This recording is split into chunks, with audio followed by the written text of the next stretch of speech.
So today I want to discuss I love you, avoiding marriage mistakes.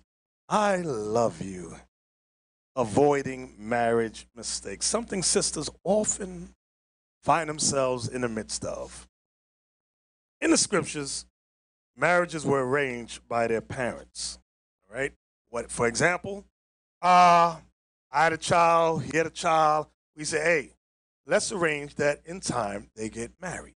And of course, that's providing that the child or children live up to their parents' expectations. Okay. We don't have that today in America or throughout the world, as a matter of fact, where our people at in the diaspora, we don't have that. I think Saudi Arabia has that, if I'm not mistaken. Certain nations have that. Some Indian, Pakistan, some of them have that. But that's phasing out. The white man's slowly phasing that out. So it's difficult to try to pair children up. It can be done, but it is more difficult. So those of us that are coming to the truth, y'all all adults, and you got your own mindset. And you think you can choose the perfect spouse. But especially the women, they think they can pick. Okay, all right. As a result of this, we allow courting, not dating. We allow people to court and not date. And you may ask, well, what? Now, neither one of them is biblical. Now, I'm going to say it again. Neither one of them is biblical. But you may ask, what is the difference between courting and dating? Well, courting is you getting to know the woman getting to know you, and if you go out, you will be chaperoned so that there's no incidentals. Dating is sex without marriage. I'm going to say it again. Dating is sex without marriage. And we've all, back in the day, we've all dated. Brothers, y'all know what I'm talking about. And some of you sisters, you know what we're talking about. We'll take them to the movies. We're not interested in the movie, sister. Let's hide around. Why we got to sit in the back? Let's just sit in the back. Go in the back. Back row. But I can't see the movie. To hell with the movie. Then we meet our boys and we go, hey, smell my fingers. That's what we did. This is back in the day. I don't know what y'all do today, but that's what we did. We was young. That's what we did. So dating involves the male and female having sexual relations without marriage. Give me Exodus 22:16. Let's go there, Exodus 22:16. And like I said, if you got little kids, the video I'll show, I don't advise it for children. So get your kids out the room. The book of Exodus, chapter 22 and verse 16. And if a man entice a maid that is not betrothed, and lie with her, have sex with her, he shall surely endow her to be his wife. Now, that was God's law. Now, that was a sub-law. I'm going to say it again, or I'll say it like this. That was a statute to marriage. Because marriage was, as we discussed earlier, was arranged by the parents.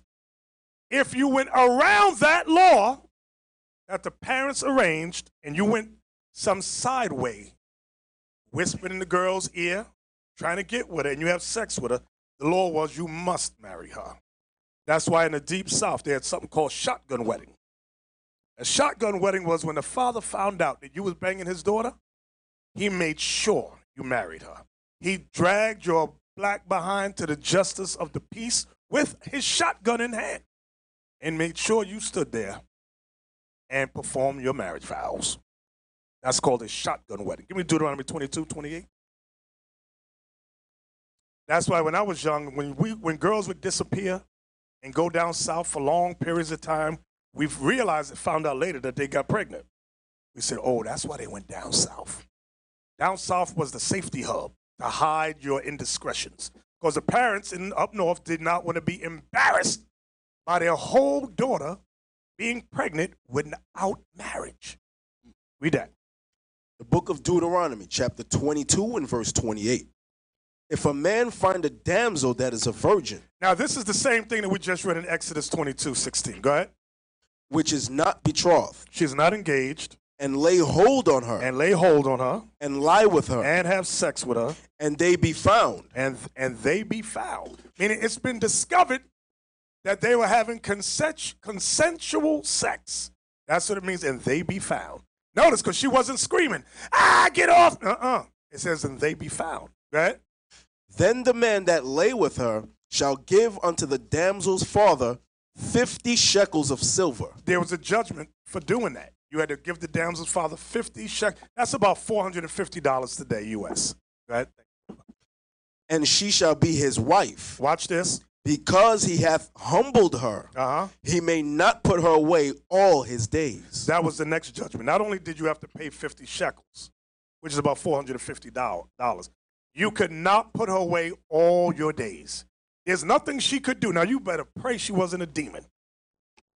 There's nothing she could do for you to put her away. Nothing.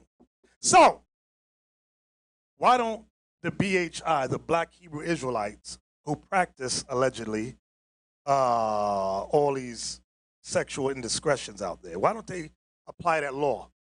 You got to give the damsel's father $450, and you may not put away all your days. Okay? Why don't they practice that?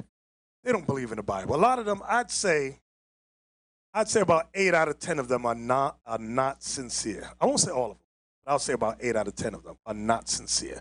All that polygamy stuff is garbage. Because they pass women around like Skittles.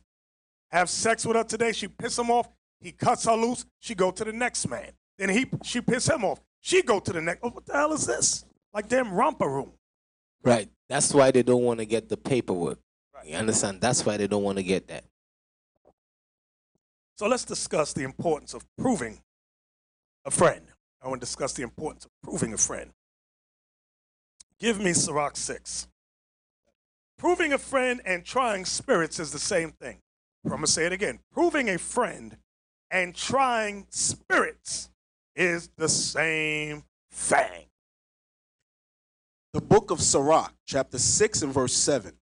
If thou wouldest get a friend, prove him first. You brothers, you want a friend, you better prove him. Sisters, you want a friend, you better prove her. Now they call that plutonic relationships. Plutonic meaning friends. But the same principles that apply for a plutonic relationship also apply for a romantic relationship involving marriage. Prove him. Prove her. Prove them. It's the same principle. Look at 1 John 4 and 1. The book of 1 John, chapter 4 and verse 1. Beloved, believe not every spirit. Beloved, believe not every spirit. Go ahead. But try the spirits, whether they are of God, because many false prophets are gone out into the world. Beloved, believe not every spirit. Notice the next part. But try the spirits. Try them. That means prove them. Prove what they say. Verse 2. Verse 2. Hereby know ye the Spirit of God. Every spirit that confesseth that Jesus Christ is come in the flesh is of God. If you have flesh, you have color. I'm going to say it again. If you have flesh, you have color. So when people say, oh, I believe he came in the flesh, ask him what he looked like. Then you'll hear them lie and say, he didn't have no color. They're not confessing that he came in the flesh when they say that. Okay, read. And every spirit that confesseth not that Jesus Christ has come in the flesh is not of God. That person that says he has no color, that he's all colors, that he's invisible, is not of God. Go ahead. And this is that spirit of Antichrist. That's the spirit of Antichrist. Go ahead. Whereof ye have heard that it should come. And even now already is it in the world. So John was explaining to us that spirit of Antichrist is already in the world at his time. He said, try those spirits that say they're of God. So just like you got to try spirits to prove whether or not they are false prophets, the same thing goes in a plutonic or romantic relationship. I'm going to say it again. You got to do this. It's the same principles for a plutonic or romantic relationship as it is with a so-called prophet. You got to try them. You must prove them. Go back to Sirach. The book of Sirach, chapter 6 and verse 7. And you know why you got to prove and try them? Who knows why you got to prove these spirits? Try these spirits. Saying the same thing. Why do you got to prove a friend? Why you got to try spirits? Who can give me the answer? One brother. Go ahead. Stand up. Give me your name. because not everybody, they're going to appear righteous, but they're not. They're pretenders. Okay, I'll go with that one a little better. In case y'all didn't know, people lie. People lie. Sisters, you ever met a man that lied to you? He promised you the world, and he's a daggone liar.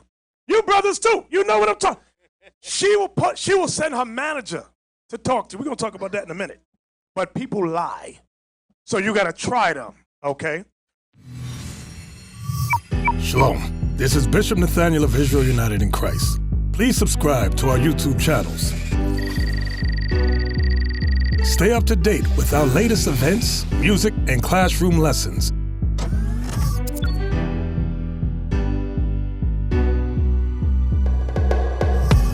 IUIC plans to continue visiting different countries where this gospel has not been preached before. IUIC needs your help in pushing this truth.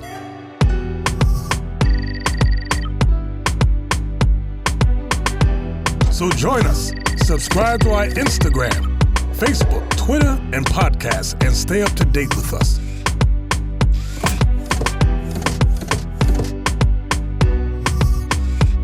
For more information, please visit www.israelunite.org.